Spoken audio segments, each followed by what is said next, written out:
সমসাময়িক বাংলাদেশের রাজনীতি নিয়ে সামাজিক যোগাযোগ মাধ্যমে দেখা গেছে গুজবের ছড়াছড়ি। বিভিন্ন তথ্য আর অপতথ্যের বিভ্রান্তির খেলাও দেখা গেছে প্রকাশ্যে।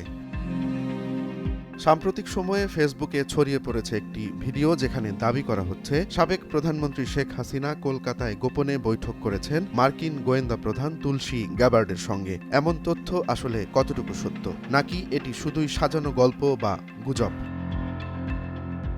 ফেসবুকে ছড়িয়ে পড়া ভিডিওতে দেখা গেছে এই মুহূর্তে কলকাতায় বঙ্গবন্ধু কন্যা প্রধানমন্ত্রী শেখ হাসিনা বৈঠক করছেন আমেরিকার গোয়েন্দা প্রধানের সঙ্গে। এই দাবির সত্যতা নিয়ে প্রকাশ্যেই প্রশ্ন উঠেছে। তথ্য যাচাইকারী প্রতিষ্ঠান রিউমার স্ক্যানারের অনুসন্ধান বলছে ভিন্ন কথা। ছড়িয়ে পড়া এই তথ্য যাচাইয়ে উঠে এসেছে শেখ হাসিনার সঙ্গে যুক্তরাষ্ট্রের কোনো জাতীয় গোয়েন্দা প্রধানের বৈঠকের তা নেই। প্রচারিত ভিডিওটি 2019 সালের, যখন শেখ হাসিনা সরকারি সফরে কলকাতায় গিয়েছিলেন।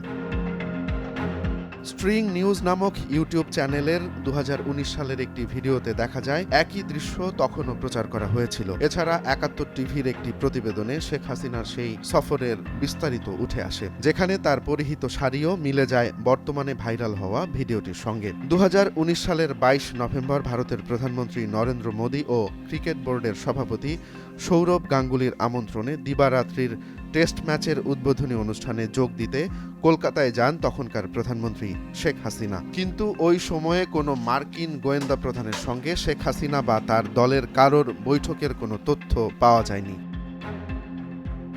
তাহলে এই গুজবের উদ্দেশ্য কি? রাজনৈতিক ফয়দা নাকি নিছক বিভ্রান্তি তৈরি করা? তথ্য বিশ্লেষকরা বলছেন সামাজিক মাধ্যমে ভুয়া সংবাদ ছড়িয়ে রাজনৈতিক উত্তেজনা বাড়ানোর চেষ্টা করা হচ্ছে। সুতরাং ফেসবুকে প্রচারিত ভিডিওটি একেবারেই বিভ্রান্তিকর। শেখ হাসিনা ও মার্কিন গোয়েন্দা প্রধানের বৈঠকের কোনো প্রমাণ নেই। পুরনো ভিডিও ব্যবহার করে জনগণকে ভুল পথে পরিচালিত করার চেষ্টা করা হচ্ছে। রোমান্স তালুকদার, নয়া দিগন্ত।